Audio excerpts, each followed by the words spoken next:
I'm Chris Carter of the Locked On Steelers podcast. Today's a mailbag episode where we answer your calls right here on the show, including which NFL draft targets might be day one starters. Let's get into it. You are Locked On Steelers, your daily Pittsburgh Steelers podcast, part of the Locked On Podcast Network, your team every day.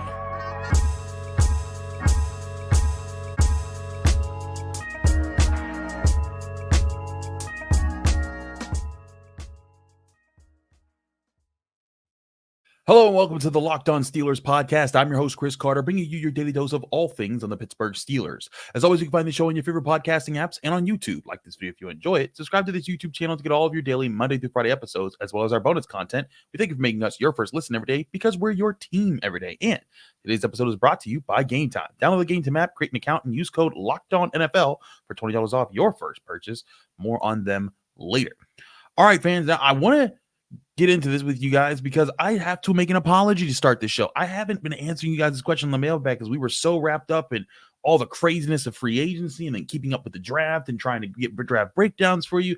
And I was sitting back and I got a new voicemail. I was like, oh, crap, I've been neglecting the mailbag. So some of these questions are going to be a little bit old, but we got ones that are still relevant to now. So I thought it would be a good time to answer some of your questions on the show. Now, as always, if you didn't know, you can always call in 412-223-6644, leave your name, where you're from, and keep your question under a minute. And we like to get your questions on the show about the Steelers, football, just to get your question in there.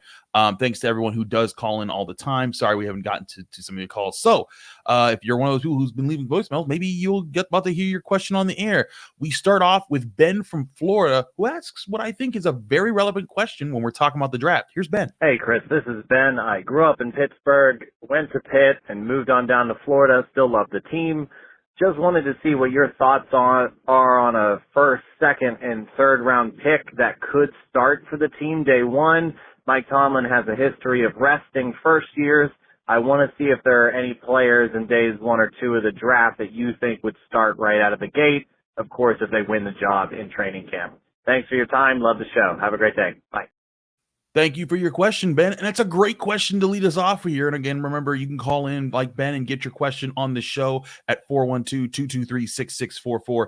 Ben, let's get to your question here. And I think it's a great question about which players could start right away. And he's absolutely right. The Steelers have a tendency to not start their rookies right away. Heck, it was a big storyline last year. Why isn't Joey Porter Jr. starting sooner? Why isn't Broderick Jones starting sooner? But I also think that there's important caveats to include with a lot of these situations.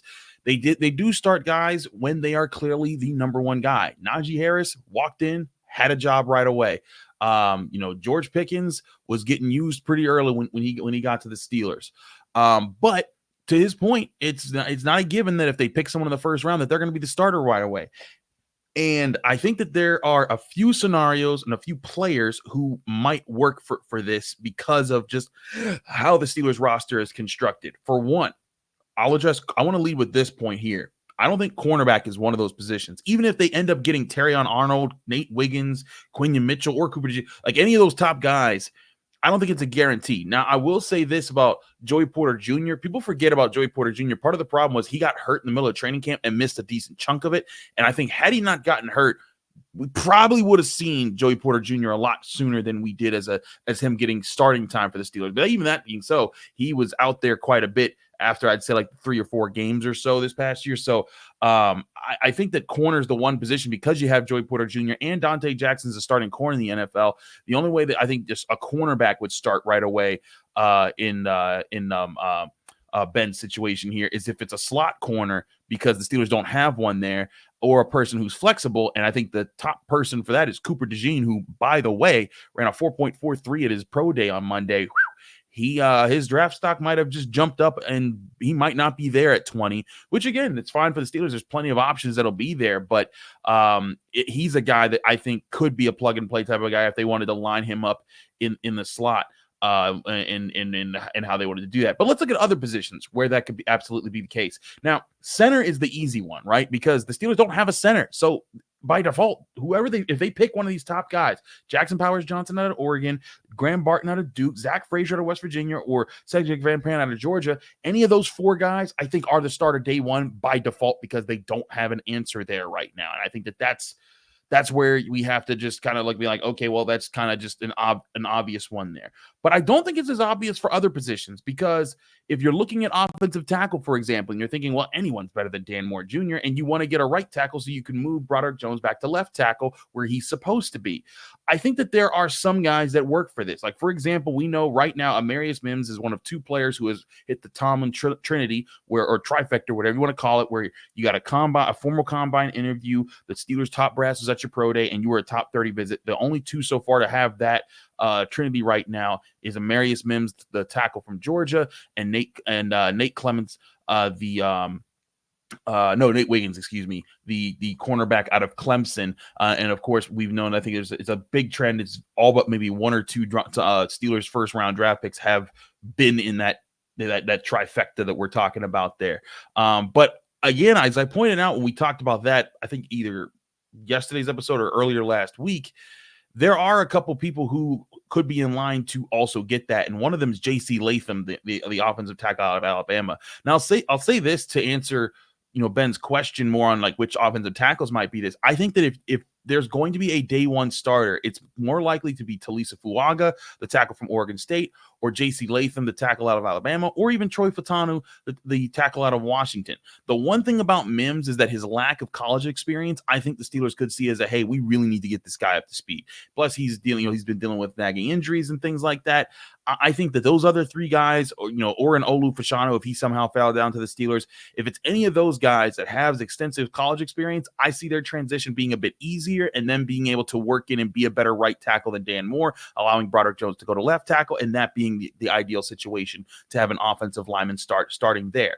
But Amarius Mims, and maybe he does translate really quickly. I think that Amarius Mims has a lot of great traits that are going to translate well in the NFL. I think he has a great potential to be awesome in the NFL. But I can see him being the one person in this draft class that's in the top of that's like a first round graded guy universally, and still need to kind of wait a little bit to develop in Steelers training camp, and then maybe even at the start of the season before he's whipped into the starting the starting lineup for the Steelers. Now, flipping over to the last position where we're looking at potential targets in the first round, and that's wide receiver. And there are several receivers who would start right away if they were drafted here in the first or the second round, because the Steelers don't have a bona fide number 2 wide receiver right now. We talked about Adonai Mitchell. He is my favorite receiver after the first tier of receivers when it comes to Marvin Harrison, Malik Neighbors, and Roma Dunze. Those 3 guys, they're going to be gone in the top 10. You don't even worry about them. But if Adonai Mitchell falls to the Steelers or Brian Thomas falls to the Steelers out of LSU, either one of those guys I think are day one starters. But I also think an Xavier Worthy, Aladdin McConkey, Troy Franklin, Ricky Pearsall, Xavier Leggett, even Roman Wilson, who I've talked about from Michigan. I think any wide receiver that gets taken in the top 2 rounds by this team, maybe even the top 3 rounds, is a starter by default, because they need a starting option there. And I think this is such a deep receiver class that you could still get a guy in the 3rd round. Remember, the Steelers have 2 third-round picks. You could still get a guy in the 3rd round who is a solid number 2 coming out of the gates in the NFL, and maybe even having a leg up on Calvin Austin. That's how deep this wide receiver class is. That's how talented this wide receiver class is. But if they get one in the 1st or 2nd round, book it. That guy is the number 2 wide receiver lining up from George Pickens and is going to be going into the season, and they will be a day 1 starter. So to answer your question, Ben, those are the scenarios where I see players starting right away. It is part of the Steelers thing. And historically too, part of it was the Steelers had such a good track record of picking guys, adding guys, and developing them that you didn't need guys to come in and start right away. Like Cam Hayward, he didn't become Cam Hayward until several years into his career. Why? Because when the Steelers drafted him, they had like Brett Kiesel and Casey Hampton and Aaron Smith and they had stars on the defensive line. And so, or old guys that were still playing very well. So Cam Hayward was able to learn behind them. And eventually when he became one of the guys, he became the guy, but he had time to learn. And I think is though that right now the Steelers, they have that in some positions, but there's quite a few that they don't have that in. And I think that that's where the Steelers could end up getting guys who are more ready to play day one, and that could be very important to how they pick some of these guys in the NFL draft. We have to take a break. When we come back, more of your questions, including a player who might be getting overlooked when we're talking about this draft process. All that here and more on the Locked On Steelers podcast. I'm your host, Chris Carter. Stick with us. We'll be right back. But first, I want to remind you guys that this show is brought to you by BetterHelp Therapy Online. What's the first thing that you do if you had an extra hour in your day? Maybe you'd go for a run, maybe you'd read a book, or maybe you just try to be there for a friend who's going through something at a time. But what about being there for yourself when you're going through something, or when you're just going through your day? That's where therapy can help you find what matters the most to you, so you can do more of it. And trust me, I've benefited from good therapists in my life who've helped me sort out some of the most important things, so I can just simply try to balance day in and day out and make sure I'm doing the best and approaching things the best way possible. If you're thinking of starting therapy, give BetterHelp a try. BetterHelp knows that life can be busy and stressful, so it's designed to be suitable for your schedule. But all you have to do is just fill out a brief questionnaire to get matched with a licensed therapist, and then you can switch therapists anytime for no additional charge. Learn to make time for what makes you happy with BetterHelp. Visit BetterHelp.com/lockedon to get 10% off your first month. That's BetterHelp, HELP.com/lockedon.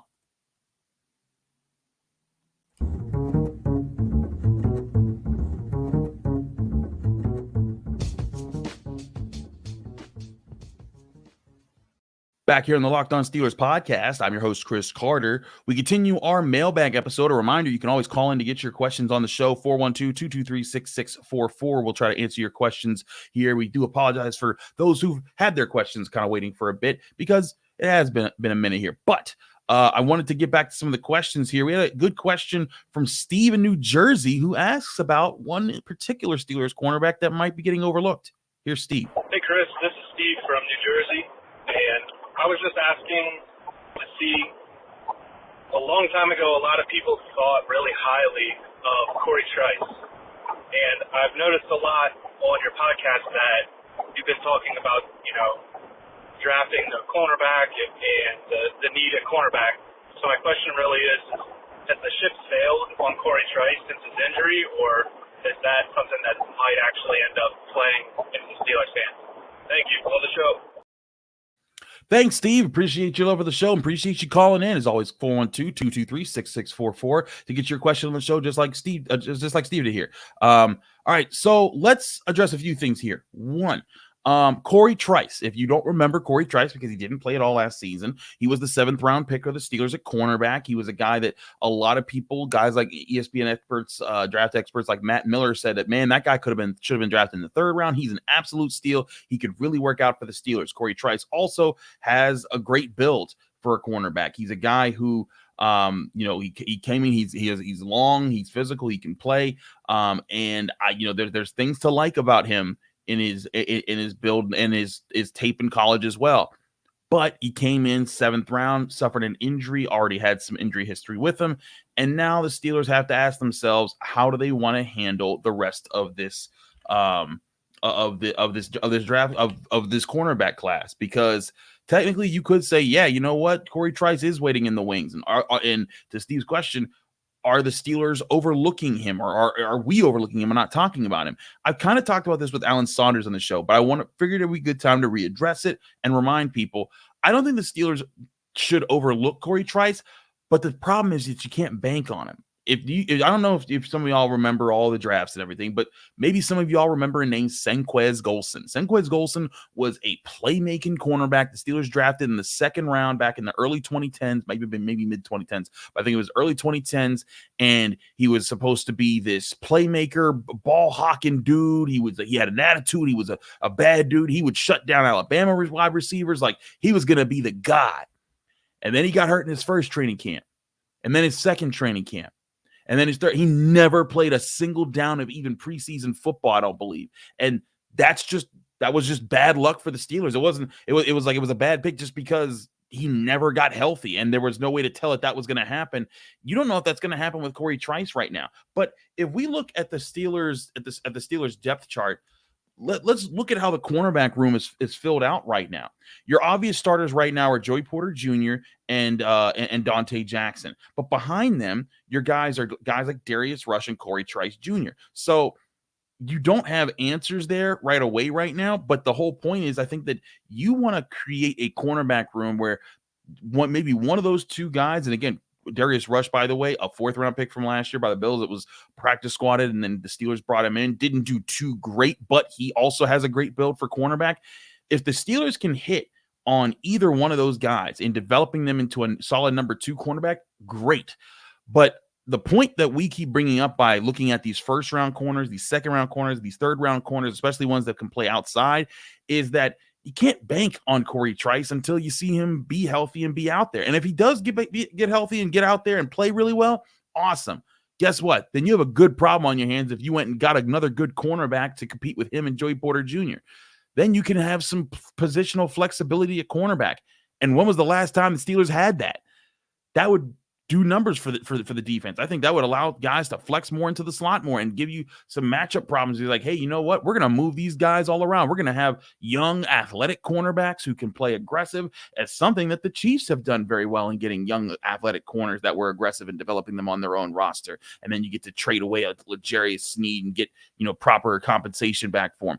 So that's why I think that the Steelers still are and should be looking at cornerbacks. It's not that they think that Corey Trice won't ever be the guy. It's just that you can't afford to bank on that right now. And it's the smart way to go about things. And again, Steve, it's not a bad question. It's a good question, in fact, because I think that there is still that hope that, hey, maybe he develops and he becomes that guy. And then it gives you you're in a situation where, let's say this year they draft Terrion Arnold, and you're in a position where in about 2 to 3 years time, Joey Porter Jr. is about to get signed to a big deal. Let's say he played up to his everything. Then you're sitting there saying, hey, Terrion Arnold's a former 1st-round pick. He's been playing well, or former 2nd round, wherever you got your corner. But let's just work with my hypothesis here, or my my projection here as far as just if this were to happen.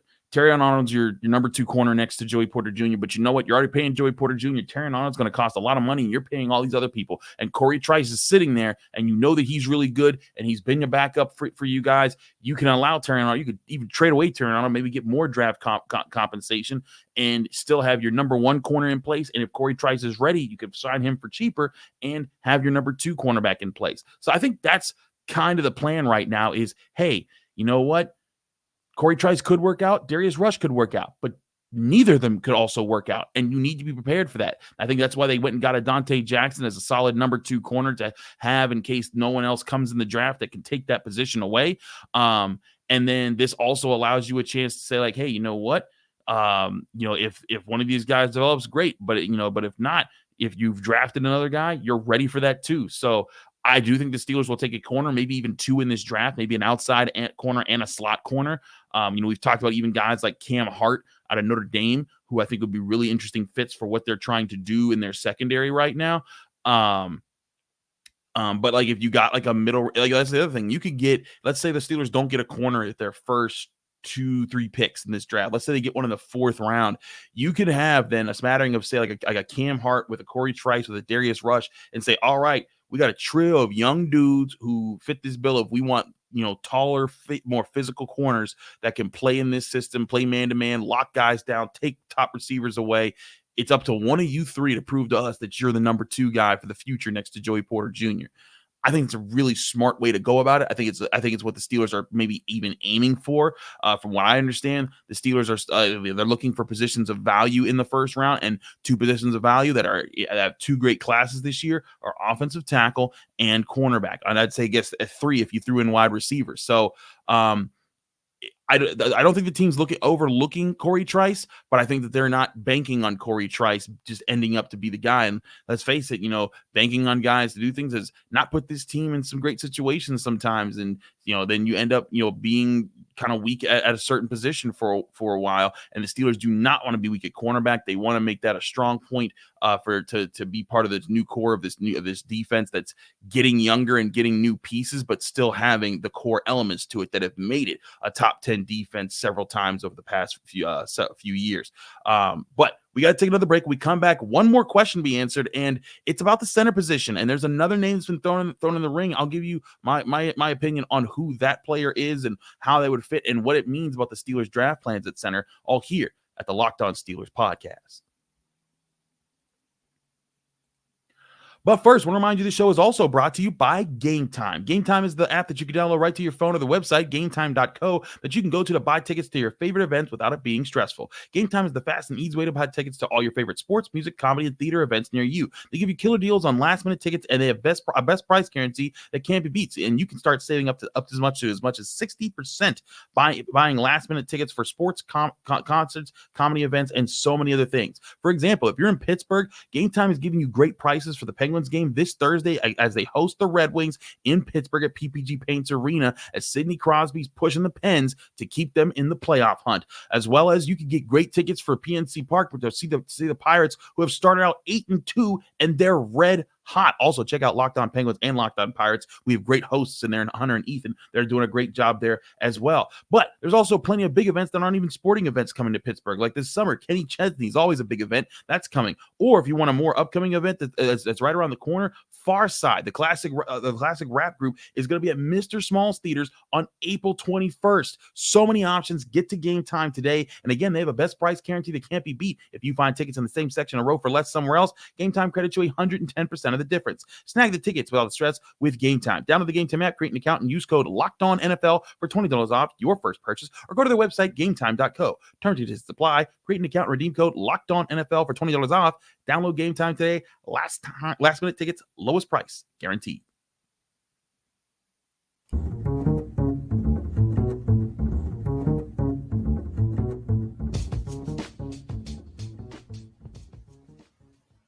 Back here on the Locked On Steelers podcast, I'm your host, Chris Carter. We get back into your questions in the mailbag. This question comes from Bob in Erie, Pennsylvania, where a lot of people just drove to watch the eclipse, by the way. But Bob asked a question about a specific free agent center who indeed is still a free agent. Take it away, Bob. Hi, Chris. This is Bob from Erie, Pennsylvania. I was just wondering if the Steelers had any interest in Cody Whitehair. I know he's still a free agent center and played guard for the Chicago Bears, went to the Pro Bowl in 2018. If they would be interested in signing him to maybe a 2-year contract or possibly even a 1-year veteran minimum. What are your thoughts? Thanks for answering my question. I love the show. I listen every day. Thanks. Bye-bye. Thank you for your question, Bob. And hey, it's another center target to look at here. Now, to his point, and again, thank you, Bob, and thank you everyone who's been calling in. We still have other questions that we haven't answered that I have lined up that we'll try to get to in shows soon as we keep approaching the draft here in the Locked On Steelers podcast. As always, call in 412-223-6644. But to get to Bob's question here, I really like the idea of getting a veteran center who can at least kind of be ready for a bad situation. But let's make something clear here. If there is a center that they're signing right now in free agency, whether that's Cody Whitehair, whether that's Mason Cole or someone else, they're centers that nobody else want in the NFL, and that's why they're free agents right now. And it's not like this is a Justin Simmons situation where he's just looking for a big payday and what'll be the best situation for him right now. Cody Whitehair is not. Is still a free agent for a reason. And it's not that he's a terrible player, but he's about to be 32 years old. In fact, I actually think he is 32 years old. He'll be 32 years old when the season begins. And he hasn't played center since 2020. And to Bob's point, 2018, he did make a Pro Bowl, but it's been a while. Last year as a guard for the Bears, he gave up 22 pressures. Not terrible. But he hasn't really developed into the guy that can be the game changer. And I think it's important to remember the Steelers, they want a game-changing offensive line this year. I think to answer Bob's question, if the Steelers do not hit at center in the draft and he's sitting there, it makes sense to at least give him a shot. And heck, if you hit at center in the draft and you still want a backup for him, for whoever that is, or at least a veteran to kind of pressure that guy into playing better to earn the starting job, Whitehair could be an option for you, but so can Mason Cole. And honestly, I think Whitehair marginally is better than Mason Cole. And I may be wrong there. I'm not going to act like I studied a whole bunch of film on Whitehair. I looked up, his numbers. Then I just looked up a few things of the Bears, run game a little bit. And I was like, okay, I can see this kind of working if it's like everything else just didn't work out and you're kind of stuck with, needing to figure out at the last minute how you're going to plug the center position. But again, a big emphasis for the Steelers this offseason was to get tougher up front, was to develop a run game, was this Arthur Smith offense that is going to be about pounding people with the ball, hitting with play action, and balancing things off of that. And the Steelers haven't invested yet in this offensive line. And we've talked about this a lot, but it looks more and more like they are going to be doing that a lot in this NFL draft class. And whether that's getting a tackle in the first round and a center in the second, I think that's what a lot of people are starting to project more and more. And the thing is, though, is that, the Steelers, Mike Tomlin talked about it, there's only a small handful of guys that are in this center class who are starter capable in his opinion. And so if that's the case, the Steelers need to make sure that they get that kind of guy in the second round. If they don't, they got to hope that someone falls to the third round. And I think that there's, a few guys we talked about it before in the first segment. We were talking about guys who could start day one: Jackson Powers-Johnson, Zach Frazier, Graham Barton, Cedric Van Pran. Those are the four right there. I think if they get those guys, I think those are guys that all could be in that conversation to start and be the guy moving forward. But a Cody Whitehair could still help out and be the guy that kind of puts that person in check, lets them know what they need to get better at, forces them to be better because there's only one starting center job. So if you want it, you got to perform. But I wouldn't be against it. But again, I covered this actually on the North Shore Drive podcast with the Pittsburgh Post-Gazette. Go check that out, by the way. We did a Monday episode recently. I think this was last Friday's episode, but we talked about I think it was with Brian Batko in this episode. The Steelers are leaving the door open for reunions, not just with Mason Cole, but also with Patrick Peterson. I think both situations are contingent on the Steelers draft efforts and how they fall and what's the strengths and weaknesses of the teams after that. If there's still an open vacancy at center, look for a Whitehair or a Cole or anyone else that's potentially, that has starting experience at center, just because that the Steelers are going to need that. But even if they hit on that, they're still going to need a backup. And that's why in some of my mock drafts, I've been saying hey, they might take, Zach Frazier in the second and then Hunter Nozad in the 6th out of Penn State, because they need talent at center right now. So all that saying be said, I do think that I do think that the Steelers could look at a guy like Cody Whitehair, but if he is the starter next year, that still means they didn't get their guy in the draft, or whoever they did get in the draft didn't work out in training camp. And I'm not completely ruling out from that being part of the future there. But I'm also not ruling out the Steelers go and get their guy at center, because they've addressed a lot of other positions. And when they do that, when they get a corner, when they get other guys, they move guys around, that allows you to kind of focus on certain positions. And center is a big one of a lot of importance to this team.